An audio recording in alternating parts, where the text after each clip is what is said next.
আসসালামু আলাইকুম। রমজানের ইফতার স্পেশাল একটা রেসিপি তৈরি করে দেখাবো আজকে। আশা করি রেসিপিটি আপনাদের কাছে ভালো লাগবে। এখানে আমি ছোট সাইজের 7-8 পিস পাউরুটি নিয়েছি। এটা আমি একটু ছোট টুকরো করে নিব হাত দিয়ে। আপনারা চাইলে ব্রাউন অংশটা বাদ দিয়ে নিতে পারেন।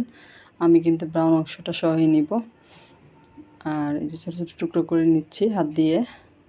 এটা আমি ব্লেন্ডারে জারে দিয়ে একেবারে গুঁড়ো করে নিব। আর আজকে আপনাদের সাথে যে রেসিপিটা শেয়ার করব সেটা হচ্ছে চিকেন নাগেটস রেসিপি। এটা আমি গুঁড়ো করে নিয়েছি পাউরুটিটা, আর একটা প্লেটের মধ্যে ঢেলে নিলাম।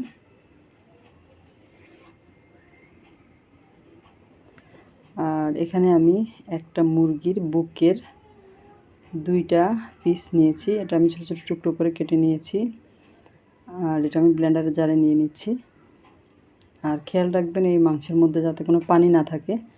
পানি থাকলে কিন্তু নাগেটটা ভালো হবে না। এই যে আমি ব্লেন্ডারে জারে দিয়ে আগে প্রথমে মাংসটাকে কিমা করে নিয়েছি। এর সাথে আমি 1 চা চামচ পরিমাণ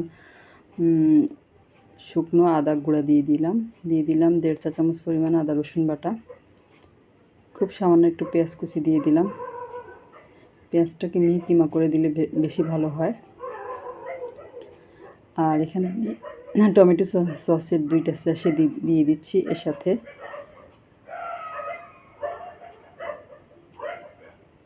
দিয়ে দিব ঝালের জন্য মরিচের গুঁড়া। চাইলে এখানে চিলি ফ্লেক্সও ব্যবহার করা যাবে। আমি এখানে 2 চা চামচ ব্যবহার করেছি। আর দিয়ে দিব 1 চা চামচ পরিমাণ কালো গোলমরিচের গুঁড়া, স্বাদ অনুযায়ী লবণ, আর 3 চা চামচের মতো সয়াবিন তেল। আমি এখানে ভিনেগার ব্যবহার করছি, হোয়াইট ভিনেগার। আপনারা চাইলে এখানে লেবু রসটা ব্যবহার করতে পারেন। আমি এখানে 2 চা চামচ পরিমাণ হোয়াইট ভিনেগার ব্যবহার করেছি। আর দিয়ে দিব কর্নফ্লাওয়ার 2 চা চামচ পরিমাণ। আর যে পাউরুটিটা গুঁড়ো করে রেখেছি ওটাও দিয়ে দিব এর সাথে। দিয়ে সব কিছু একসাথে আমি ব্লেন্ডারে জারে দিয়ে আবার একটু সব কিছু মিশিয়ে নেব।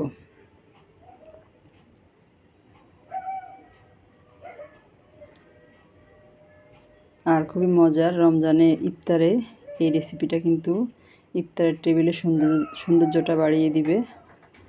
আর ছোট থেকে বড় সবাই কিন্তু পছন্দ করবে। এটা আমি ব্লেন্ডারের জারে দিয়ে সব কিছু একসাথে মিশিয়ে নিয়েছি। এরপরে একটা এরকম ছড়ানো ট্রের মধ্যে কিছুটা ময়দা ছিটিয়ে দিয়েছি। ছিটিয়ে দিয়ে কিমাটাকে হাতের মধ্যে আমি একটু তেল মেখে নিয়েছি। পুরো ট্রের মধ্যে আমি এটা ছড়িয়ে নিয়েছি। চাইলে হাত দিয়ে ছোট ছোট করেও করা যাবে, তাতে কোনো সমস্যা নেই। এরপরে আমি একটা চাকু দিয়ে এরকম করে স্কোয়ার শেপ করে কিছু কেটে নিব। আবার কিছু আমি কুকি কাটার দিয়ে একটু ছোট ছোট টুকরো করে একটু শেপ দিয়ে নিব আর কি। চাইলে হাত দিয়েও করা যাবে, গোল গোল করে। যার যেমন ইচ্ছে সেরকম করে নিতে পারবেন, তাতে কোনো সমস্যা নেই। তবে এইভাবে করলে একটু তাড়াতাড়ি হয় আর কি। এই যে কুকি কাটার দিয়ে আমি তৈরি করে নিচ্ছি।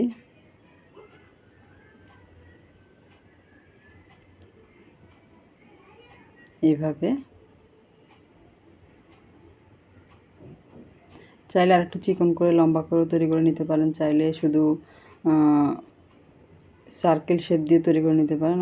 আবার চাইলে শুধু স্কোয়ার শেপ দিয়ে তৈরি করে নিতে পারেন। যার যেমন ইচ্ছে সেরকম করে নিতে পারেন। এই যে আমি তুলে নিচ্ছি। আর যে পাশে একটু ভেঙে গেছে ওটা হাত দিয়ে ঠিক করে নেওয়া যাবে, তাতে কোনো সমস্যা নেই। এই যে সবগুলো আমি এভাবে করে তৈরি করে নিয়েছি। চলে যাচ্ছি পরবর্তী স্টেপে। আর রেসিপিটা যারা দেখতে শুরু করেছেন একটা লাইক দিতে ভুলে গেছেন। একটা লাইক দিয়ে পুরো রেসিপিটা জুড়ে আমার সাথেই থাকবেন, নাহলে কিন্তু অনেক কিছু মিস করে যাবেন। সেক্ষেত্রে পারফেক্ট নাগেট তৈরি হবে না।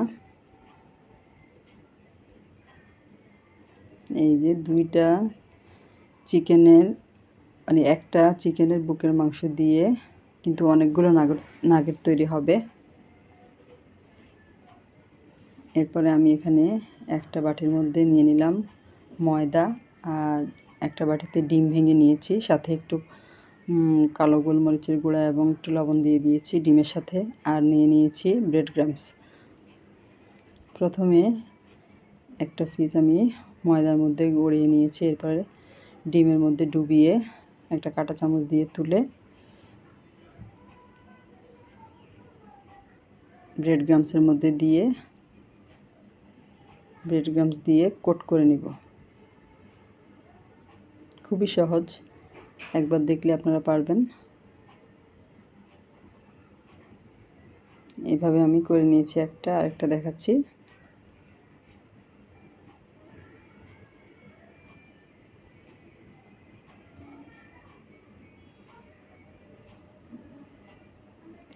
আর যারা নতুন বন্ধু আমার আজকে প্রথম ভিডিও দেখছেন, যদি রেসিপিটা আপনাদের ভালো লাগে তাহলে আমার চ্যানেলটাকে সাবস্ক্রাইব করে পাশে থাকা বেল আইকনটা প্রেস করে দিবেন।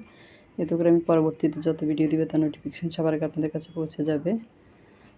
এইভাবে আমি সবগুলো তৈরি করে নিয়েছি। অনেকগুলো হয়েছে আমার, আমি কিছু ভেজে দেখাবো আপনাদেরকে, আর বাকিগুলো আমি ডিপ ফ্রিজে রেখে একটু শক্ত করে তারপরে বক্সে করে আমি এটা সংরক্ষণ করে রাখবো।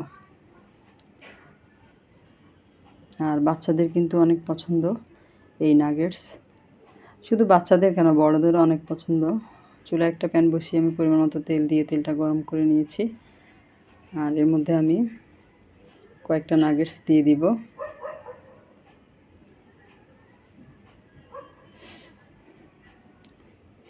আর প্রথমে তেলটা খুব ভালো মতো গরম করে নিতে হবে, এরপরে চুলার আঁচটা মিডিয়াম করে দিতে হবে, নাহলে কিন্তু খুব তাড়াতাড়ি কালার চলে আসবে, সেক্ষেত্রে ভিতরটা কাঁচা থেকে যাবে।